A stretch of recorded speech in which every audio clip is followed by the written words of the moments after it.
ভাইরে ভাই, ক্ষমতা থাকলে অরিজিনাল ভিডিও এআই ভিডিও হয়ে যায়, আর ক্ষমতায় না থাকলে সকল কিছু অরিজিনাল হয়ে যায়।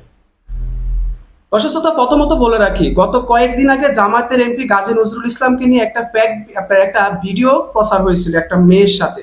সেটা নিয়ে আমরা কঠোর প্রতিবাদ করেছি। জামাতের ওই এমপিকে সাবান ছাড়া আমরা ধুয়ে দিয়েছি।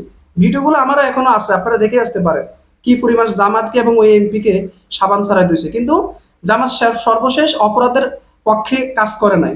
ওই এমপির বিরুদ্ধে 24 ঘন্টার বিরুদ্ধে ব্যবস্থা নিয়েছে জামাত। ওই এমপিকে দল থেকে বহিষ্কার করেছে এবং তার এমপি পদ বাতিল করার জন্য নির্বাচন কমিশনে চিঠি দিয়েছে। কিন্তু দেখেন বিএনপি কি করছে। বিএনপির এক লম্পট এমপি এক হিন্দু তরুণীর সাথে অসামাজিক কর্মকাণ্ড করে ভিডিও ভাইরাল হয়েছে। সেটাকে এখন বিএনপি সবাই ডিপেন্ড করতেছে, আন্দোলন করে যদি ডিপেন্ড করতেছে যে এটা নাকি ফেক ভিডিও। অথচ নিউজ মিডিয়াগুলো যখন ওই ভিডিওর নিউজ না করে প্রতিমন্ত্রী পানি সম্পদ প্রতিমন্ত্রীর বিরুদ্ধে, ফরহাদের বিরুদ্ধে নিউজ না করে উল্টো ডিফেন্ড করতেছে, তার পক্ষে সাফাই গাইতেছে যে শিবিরের মিডিয়া সেল নাকি ফ্যাক ভিডিও ছড়াচ্ছে। পরবর্তীতে সর্বোচ্চ প্রতিষ্ঠান, যেগুলোকে আপনার ফ্যাক্ট চেকার প্রতিষ্ঠান বলে, তথ্য যাচাই বাছাই করে, সে ফ্যাক্ট চেকার প্রতিষ্ঠান দা রিসেন্ট থেকে শুরু করে নামি দামি ফ্যাক্ট চেকার প্রতিষ্ঠানগুলা যাচাই বাছাই করছে যে ভিডিওটি ভুল নয়, ভিডিওটি অরিজিনাল ভিডিও।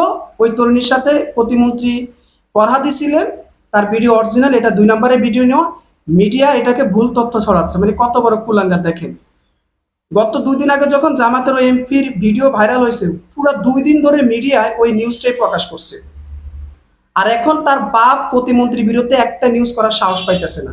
কত বড় কুলাঙ্গার দেখেন। আর এই তারেক রহমানকে আমি প্রচন্ড সম্মান করি, এখনো সম্মান করি। মাননীয় প্রধানমন্ত্রীর কাছে অনুরোধ করব, প্লিজ আপনার দলটাকে নিরাপদ রাখুন। এই ধরনের লম্পটদেরকে, চরিত্রহীন নারী ধর্ষণকারীদেরকে দল থেকে বহিষ্কার করে দলটাকে নিরাপদ রাখেন। এই লম্পটদেরকে আপনারা পক্ষ নেবেন না। পক্ষ নিলে কিন্তু আপনারা বিপদে পড়ে যাবেন। ভাই, জনগণ কিন্তু এখন দুধ কালা দিয়ে ভাত খায় না। আপনি যেটাকে ফ্যাক বলবেন, জনগণ এত বকচোদা না। জনগণ প্রতিদিন এখন এগুলাই দেখতেছে, কোনটা অরিজিনাল কোনটা ফ্যাক জনগণ ভালো করে বুঝে। এখন সামাজিক যোগাযোগ মাধ্যমে সকল কিছু দেখাচ্ছে যে কোনটা আসল কোনটা নকল। আপনি ক্ষমতায় আছেন, তাই মিডিয়া দিয়ে, বিভিন্ন দালাল মিডিয়া দিয়ে আপনি নিউজ প্রকাশ করবেন যে ভিডিওটি ফ্যাক। অথচ ফ্যাক্ট চেকার প্রতিষ্ঠানগুলো বলতেছে এটা অরিজিনাল ভিডিও। তারপর আপনার এই নিউজের কোনো ভিত্তি আছে? কোনো ভিত্তি নেই।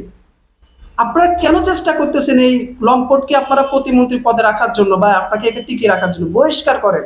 সাহস থাকলে জামাতের মতো পদক্ষেপ নেন। সে সাহস তো আপনাদেরকে দেখতেছি না। এই কারণে জামাতের সাথে অন্যান্য দলের আকাশ পাতাল ব্যবধান। অন্যান্য দল কচি মাইয়া নিয়ে বিভিন্ন নারীদেরকে ধর্ষণ করে শত শত ভিডিও ভাইরাল হইতেছে, কিন্তু সেটা তাদের কিছু যায় আসে না। কোনো মিডিয়াও নিউজ করবে না। দর্শক, সাম্প্রতিক সামাজিক যোগাযোগ মাধ্যমে জামায়াতের সংসদ সদস্য গাজী নজরুল ইসলামের একটি আপত্তিকর ভিডিও ভাইরাল হওয়ার পর বিষয়টি নিয়ে ধারাবাহিকভাবে সংবাদ প্রকাশ করেছে, কন্টেন্ট প্রকাশ করেছে বিভিন্ন সংবাদ মিডিয়া। বেঙ্গল লেন্সের পর্যবেক্ষণে দেখা গেছে পত্রিকাটির ওয়েবসাইটে, শুধু প্রথম আলো পত্রিকাটির ওয়েবসাইটে 25টি কন্টেন্ট প্রকাশ করেছে সে জামায়াতের ঘটনা নিয়ে। অন্যদিকে সাম্প্রতিক বিএনপির সংসদ সদস্য পানি সম্পদ প্রতিমন্ত্রী ফরহাদ হোসেন আজাদকে ঘিরে সামাজিক যোগাযোগ মাধ্যমে ছড়িয়ে পড়া একটি অন্তরঙ্গ মুহূর্তের ভিডিও ভাইরাল হলেও সংবাদ প্রকাশের ক্ষেত্রে ভিন্ন চিত্র লক্ষ্য করা যায়। বেঙ্গল লেন্স যাচাই করে দেখেছেন প্রতিমন্ত্রীর ভিডিও ভাইরাল ইস্যুতে প্রথম আলো এখন পর্যন্ত কোনো প্ল্যাটফর্মে একটি সংবাদ বা কন্টেন্ট প্রকাশ করেনি। কারণ এটা হচ্ছে প্রতিমন্ত্রী হচ্ছে প্রথম আলোর বাপ লাগে, আর যে ভিডিওটি ভাইরাল হয়েছে সেটা হচ্ছে প্রথম আলোর মায়ের সাথে ভাইরাল হয়েছে, তাই তারা নিউজ প্রকাশ করবে না। জামায়াতের সংসদ সদস্য গাজী নজরুল ইসলামের ইস্যুতে যেসব প্রতিবেদন করেছিল প্রথম আলো, এর মধ্যে 21শে জুলাই করা প্রথম সংবাদটি ছিল জামায়াতের এমপির ব্যক্তিগত মুহূর্তের ভিডিও ভাইরাল, ফেসবুকে যে ব্যাখ্যা দিলেন শিরোনামে। যদিও এরকম ঘটনা বিএনপি প্রতিমন্ত্রীর ক্ষেত্রে ঘটনার পর এমন কোনো প্রতিবেদন প্রকাশ করেনি। শুধু প্রথম আলো নয়, অন্যান্য মিডিয়াগুলো এই নিউজটা প্রকাশ করতেছে না। ভাই, আমাদের বাংলাদেশটাকে মিডিয়া বাইনসুদ্রায় ধ্বংস করতেছে, আর কেউ না।